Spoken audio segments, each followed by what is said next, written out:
Okay, can you give me a thumbs up to see if you can see the screen? Okay. So we have to understand, first of all, what we're doing when it comes to koshering, what comes to koshering. So as you can see here, I'm just going to be reading from this. It means the general rule with koshering is kibol all kach polto. When something is the way that something is swallowed into the utensil, that's the way that you have to get it out. That's the way that you have to purge it. So, for example, that means let's say I have something that I always cook using, let's say, a flame. So I have a pot of spaghetti, a pot that's used to cook spaghetti, and now when the spaghetti is obviously hametz, how did the taste of the hametz from the spaghetti get into the pot? The way that it got into the pot was through a heating agent, through a flame, through water, right? Because you boil the water and the water gets hot, and that's how the pasta cooks. So in that case, that's considered a primary vessel, right? A kli rishon, a pot that's placed on the fire itself, and that's how the hametz got in. So you need to do the same thing in order to get the hametz taste, quote unquote, out. You'd have to then boil water on the stove in that pot, and then wait for that water to fill it up very high, use that water to boil up, and once it boils up and over the lip of the pot, then it'll become kosher. And that's what you do is you have to actually take, this is where some people get thrown off, you take like a rock or a potato and place it in order for it to just bubble over and boil over the pot. So again, don't think it's a magical rock or a magical potato. Again, it's just something that is used so that it can boil over the lip. So that's just an example, okay, of what it's called and what you need. So of what you need to do. So let's go through just each of the types, and then we're gonna apply it to this list that I have shared, where you're going to now see we can apply it to all different types of kitchen utensils. So the first and the easiest, let's go in order from the least invasive to the that requires the least amount of work, and to the most complicated. So the number one thing is called hadaha. Hadaha is rinsing in cold water. Some people just use lukewarm water just because it gets stains out, or let's say residue out, but it's non-boiling water. It's just a rinse of the utensil. So if anything was used for only cold items, all you need to do is hadaha. I need a mess. All you need to do is rinse it off. So let's give a couple of examples. Let's say I have a salad spoons, right? That's a good one. Salad spoons that are used for, let's say, you're serving salad, but again, the salad dressing has been maybe hametz. You have croutons, it's hametz, but now you want to use those salad spoons for kosher for Pesach salad. So all I have to do is wash off the utensils, wash it off with water, with soap, and you're going to be fine. Because again, you don't use that for anything that is hot. Let's go to Myrna on a question. Myrna. Hi. So just like as an example, a garlic press, a lemon squeezer, like that type of stuff? Correct. Okay, thanks. Now again, because you never use it for hot. Now we did speak about, let's say, a knife that's used to cut hot garlic and then also then cutting meat. That's going to need hagalak, and we said especially if something is pungent. So I just want to be clear with that. If it's something that's only used for cold, you just have to rinse it off. Okay, so like you said, Myrna. Okay. This could also apply to people. Let's say a baby has a sippy cup. A baby has, let's say, that Cheerios holder that they eat out of. Anything that is only used for cold, you just got to rinse it off. That's called hadaha. Okay. Any questions with something that you might think is needs hadaha, but we're not sure? Okay. So now let's go to the next step. The next step is hag'ala. This is the famous one that everybody knows. Lehag'iyah, literally meaning to purge with hot water. This needs to be boiling water. And what is this used for? This is used for, like my example of the spaghetti pot. It's used with something that Hametz got into it with hot liquid. So a frying pan, a pot that boils on the stove, anything that is used with, let's say, a roaster, right, that we use with oil, gravy, any of those things need hagala. So all of your pots, because it's used for a liquid agent, you need to do hagala. Now there are two ways to do hagala. You could do it either with boiling, let's say, this pot, boiling a very large pot of water and then dipping the smaller pot into the larger pot of water.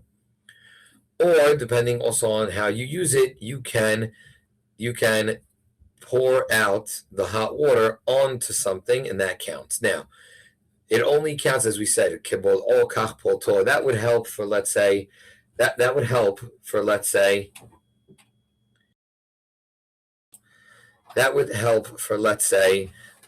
utensils. That would help for, let's say, something that's not used inside the primary vessel. So if you wanted to do hagala on, let's say, all of your flatware, you can line the sink after you kosher the sink, which we'll talk about, and with the utensils, and you can pour out boiling water on top of it, and that will make everything kosher. However, the actual pot that you're koshering, that you want to kosher, that the actual spaghetti boils on the stovetop, we try to be mahmir to make sure that we're doing hagala in that actual pot. So it's either dip into another actual pot that has hot water, or it is fill that pot up with hot water and drop the potato or the rock inside and let it overflow. So again, the way that the hametz got in is how the hametz has to get out. Flatware, it's an actual vessel that's once removed from the actual pot. Now, the reason why we're strict to even do hagala on flatware is because many times people actually dip the flatware into the pot and they mix the spaghetti while it's on the stove, and it definitely does. The method of using that keli, that vessel, is definitely attached to using it in a keli rishon. So we do hagala on our flatware that's metal, right? Forks, spoons, knives, steak knives, whatever it is, any of those things, and also our pots, should we want to use them again. So that is going to be that is something that is hagala. Questions now just about hagala? Okay. So it looks like it's good. First, we're just going to go through all of them, and then we're going to talk about what time it's what time is the right way to just the actual koshering process. Okay, so that's hagala. Now let's talk about libun. Libun is something, again, that, let's say you heat up the stuff, let's say you use it on the fire, but the way that you're using it is without a liquid agent. So that's like a cookie sheet. That's a certain type of roaster that, let's say, you would not put any liquid in. That's a ceramic cake, cake tray. These things are cooked or baked without any liquid agent. A grill, a spit, right, a skewer. Any of these items, they have no liquid agent in between. It's the flames directly touching the food and the vessel that is holding it. So in this case, you need something called libun. The way that libun works is that you need to make sure that libun is done. You're heating it up with a direct flame, usually like a blowtorch or a very hot oven, to the point where the item becomes white hot and sparks, hence the name libun. From lavan, it becomes white and sparks. It's very difficult to get this level without using a blowtorch and ruining the actual vessel. So most things, let's say cookie sheets, skewers, any of these things, right, cake trays, we all encourage to make sure that you get kosher for Pesach ones that you use just for this week during the year, because again, it's almost impossible without ruining your vessel. You could try. I know that by Kahal Varetsky, the people know it as the Landau Shul, the garage they open up the garage next door and they have like a whole libun and koshering station. Don't expect to get your pot back in the same shape it came in, but it might be kosher. So again, I'm not saying it's impossible, but it's extremely difficult, and we want to make sure that everybody is able to keep those their vessels intact. So again, it's almost impossible to do it effectively nowadays. So we want to make sure that it's done, that you have your, if it's a cookie sheet, cookie tray, baking pan, all of these things need to be kosher for Pesach. Any questions on libun? Okay. Next. So when we when we talk about just how to do the Hagala, we make sure that we're doing the Hagala and we're koshering the vessels before the day of Passover, before the times that Hametz would be forbidden. So why is that extremely important? It's extremely important because if we were to wait for the time for it to be forbidden, then the koshering process would be that much more intense. You would need to make sure that it's in a kosher vessel. They would have had to not be used within 24 hours. We'd be much more strict with putting the vessels right into cold water, which mostly we try to do anyway after you do the Hagala and pull them out. But again, it's very complicated once the Hametz already becomes Asud. So this year, it's not going to be a problem because, most people, right, were God-fearing anyway. We're not going to kosher utensils on Shabbat because the Pesach Seder is Motza'e Shabbat. So as long as you're koshering everything before Shabbat, you're going to be fine. But I just wanted to stress that in case we're learning for other years, you got to make sure that you're koshering things before Erev Pesach. Because on Erev Pesach, after the third hour of the day, it's already going to be asur and forbidden, and then the koshering process gets that much more complicated. Similarly, we go by things that are rov tashmisho. What does rov tashmisho mean? Rov tashmisho means, and there's a misconception, that it means by the majority of how you use something. So let's say I used the utensil 100 times, and 51 times I used it for cold, and 49 I used it for hot. Someone's going to say, so it's like I always use it for cold, so I could just use hadaha. It doesn't work that way. It means that if in certain situations, the way that you use something is always with hot, then even those few times that you used it for hot, but that's its tashmish, that's how you use it, then you need to do hagala on it. So let's say, for example, let's say a person had a certain spoon that they use for just, let's say, cereal.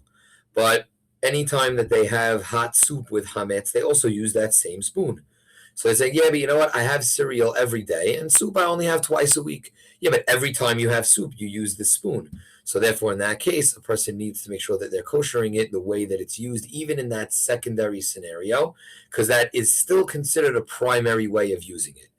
An example of, let's say, you might have one time you were in a bind and you took, you took this, let's say there's a metal type of utensil, and that metal type of utensil was used sometimes, maybe once or twice you may have used it for hot, but it's really a stirrer of, let's say, iced coffee.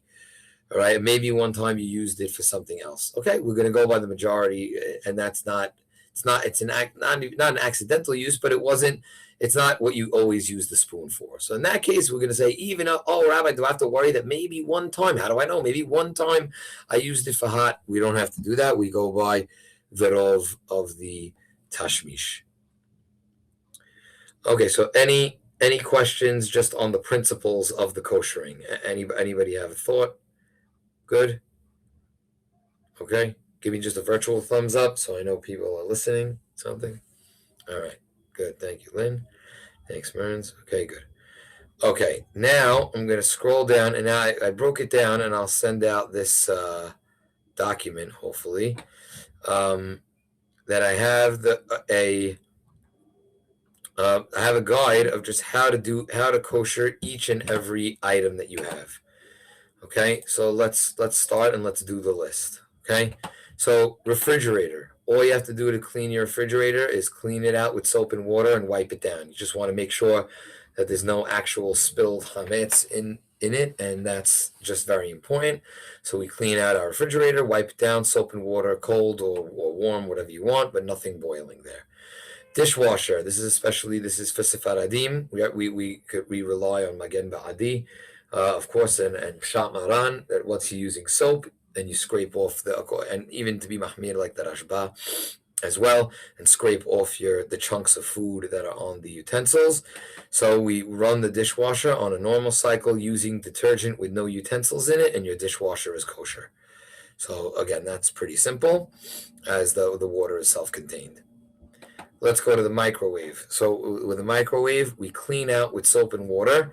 Then we put a glass of water in the microwave, and we run it on its highest power until the glass of water starts to steam up. Usually between 3 to 5 minutes, depending on the power of the microwave. And again, here you have to really definitely stress how well you should clean out the microwave pretty well, because if there's even any residue, it's going to start smelling or tasting, quote unquote, like that. So that's how you're going to have to do it on the microwave. Again, the same way that it got in is the same way how we purge it. We take that steam and the water and the heat and we get it out. Any questions on those utensils so far before we move on? I know it's going a little quickly, but taking advantage of the small crowd today. Anybody, any questions? Okay, good. So now let's go to the oven. So I'm a big fan of this, even though it definitely ruins some ovens sometimes. So you got to be careful. You got to know what type of model you have. If your oven has a self-clean, right, then you should clean it out with soap and water and then run the self-clean. Now, technically, the self-clean really burns everything out and you end up with ashes anyway, and you probably have to clean it after the self-clean, but we try to do both anyway. And we said wipe down the oven and clean it out after the cycle is complete. That's if it has a self-clean option and you're confident that the oven can withstand a once a year self-clean. You shouldn't, from what I found in experience, self-clean does have the ability to, let's say, damage the oven if you overuse it or abuse it.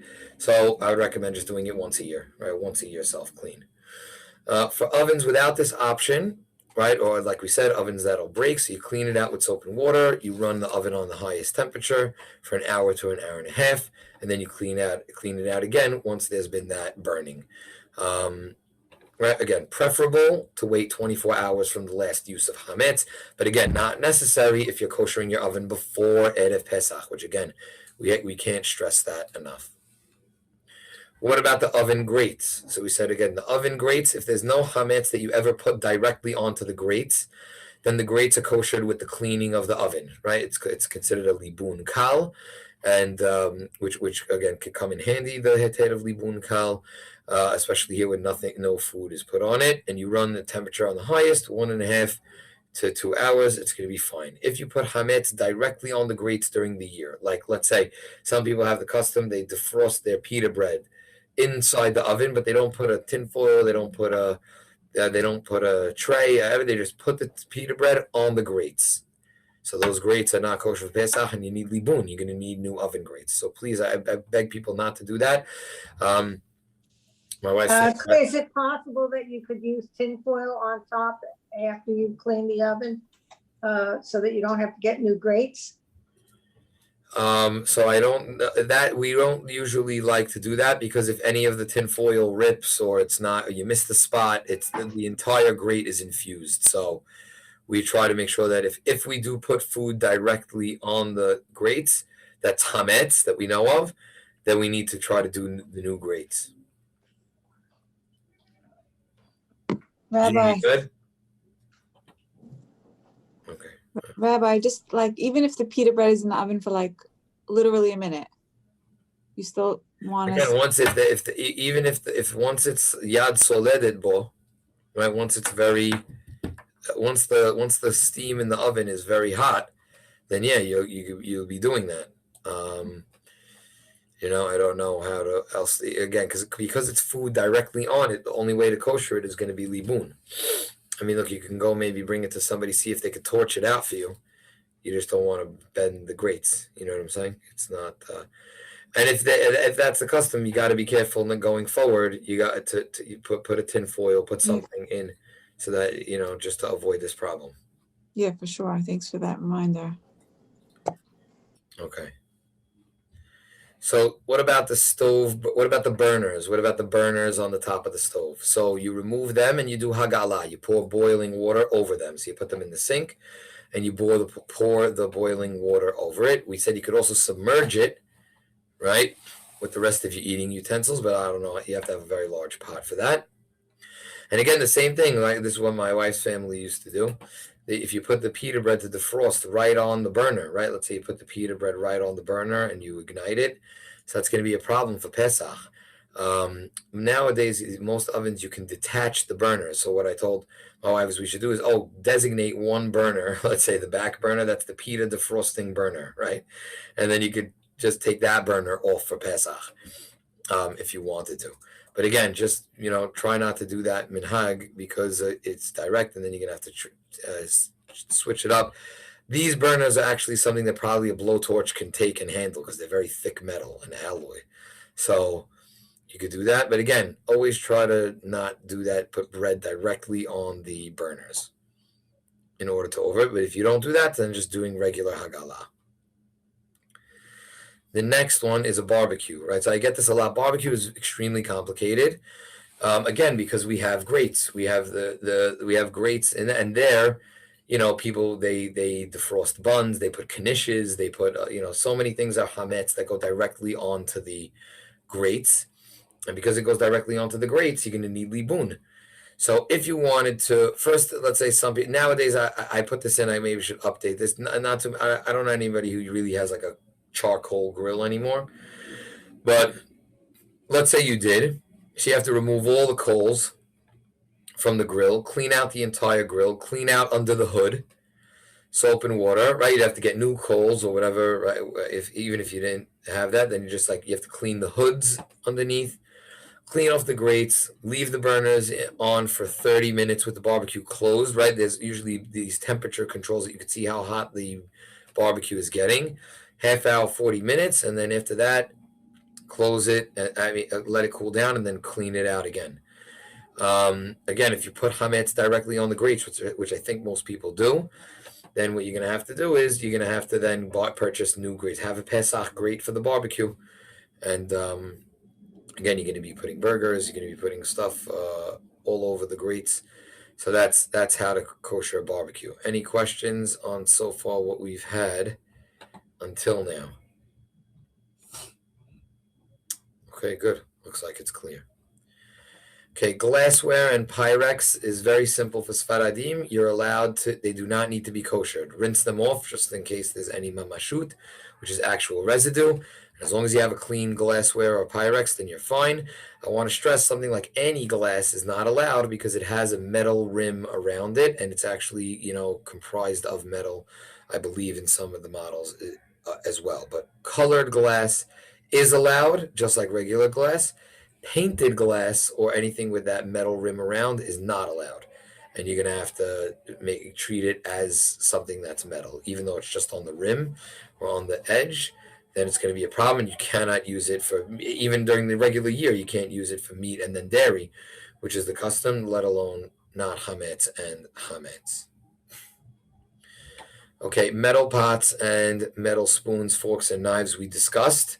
Here, just very quickly, we said metal pots, either you're dipping the metal pot in a larger pot or you're filling it up to the top, waiting for it to boil, dropping a rock or a potato or something else in it to make it overflow.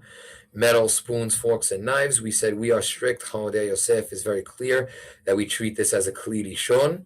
And as a kli rishon, we make sure that the we do hagala on these spoons, forks, and knives. You are allowed to get away with also irui kli rishon, which is, as I mentioned, putting them in the sink and then pouring the boiling hot water over it. Cake trays, cookie sheets, and cake molds, also they're going to need libun because, again, there's no water agent in between them. So we do recommend for you to purchase new ones for Pesach. What about countertops? So countertops or tabletops, Hamadei Yosef is also strict that you should try to pour boiling water over any of these surfaces, especially the tables that you eat on the during the year. If you cannot, if you're worried that it's going to damage the table, then you can get away with just very warm water and just using soap. And then in that case, Hamadei Yosef remembers covering the table for the duration of the holiday with some sort of Pesach tablecloth, lest there be any contamination from crumbs, etc. Sinks, so the way we kosher it is by pouring boiling water inside the sink from a pot. We try to get the sides as well, which you just pour off over the sides, and it goes into the regular main basin. Another question we get a lot is coffee maker or Keurig machines. Clean well and run an empty cycle with the hot boiling water, and then you should be fine. Now is a good time to note that we any sort of 100% ground coffee that's not flavored is going to be mutar for Pesach. So purchase it before Pesach just in case there's any contamination, even though not necessary, but definitely recommended for sure. And it's kosher for Pesach, and you should do it that way. Purchase it before the holiday.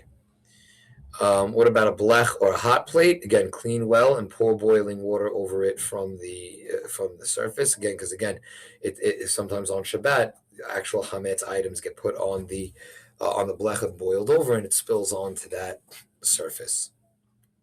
The next two are not controversial, but again, it's very difficult to use these two on Pesach.